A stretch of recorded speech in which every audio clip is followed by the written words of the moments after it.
Here's the thing nobody tells you about buying your first 3D printer. The machine itself is rarely the problem.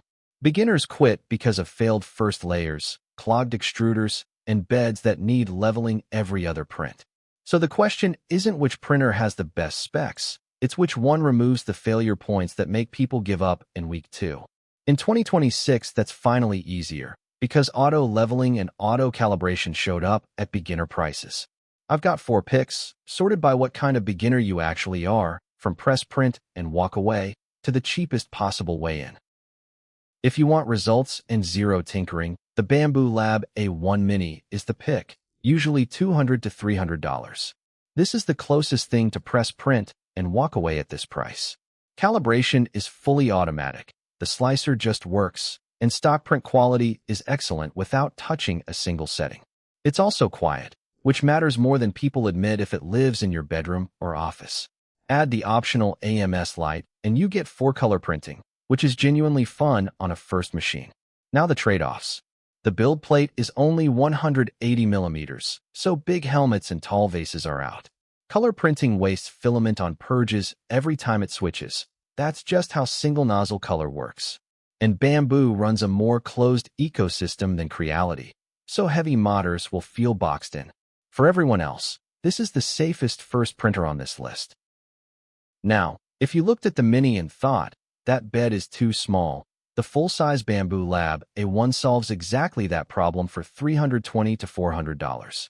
Same auto calibration, same excellent out-of-the-box quality, same optional 4-color AMS light.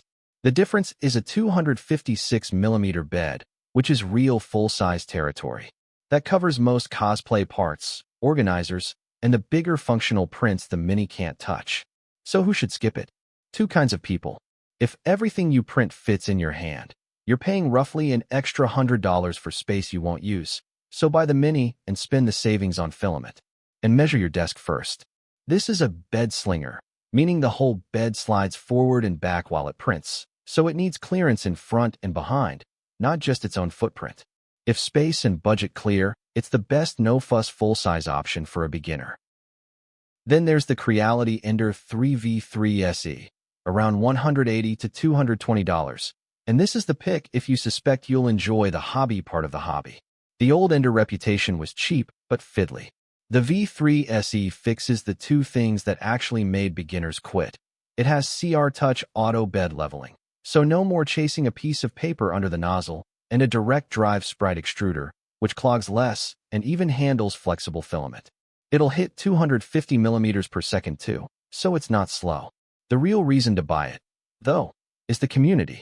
Ender is the most modded, most documented printer family on Earth, and every problem you'll ever hit has a forum thread and a cheap replacement part. Trade-offs. There's no enclosure, so ABS is a struggle, stick to PLA and PETG. And the stock part cooling is mediocre, so steep overhangs can look rough until you tune or upgrade it.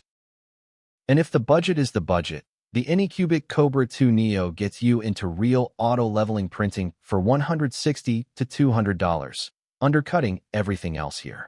Don't let the price fool you into expecting a toy. You get auto bed leveling, speeds up to 250 millimeters per second, and an assembly that's genuinely easy, mostly a few bolts and plugs. For a kid's first printer, a classroom, or anyone not sure the hobby will stick, that math is hard to argue with. The honest catch is longevity and support. The community is much smaller than Ender's, so when something goes wrong, you're doing more of your own troubleshooting, and people who run these hard report the stock parts wearing faster than the competition's. No enclosure either, so again, this is a PLA and PETG machine. Who should skip it? Anyone who can stretch to the Ender, because the extra $20 buys a lot of ecosystem. So here's the short version. Results with zero fuss. Get the Bambu A1 Mini, or the full-size A1 if you print big. Want the hobby and the biggest community? The Ender 3v3 SE.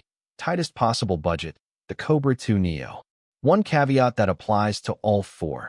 None of them are enclosed, so plan on PLA and PETG for your first year, and honestly, that's plenty. Links to all 4 are in the description, and check current prices there because they move around a lot. If this helped you pick, a subscribe helps me make more of these.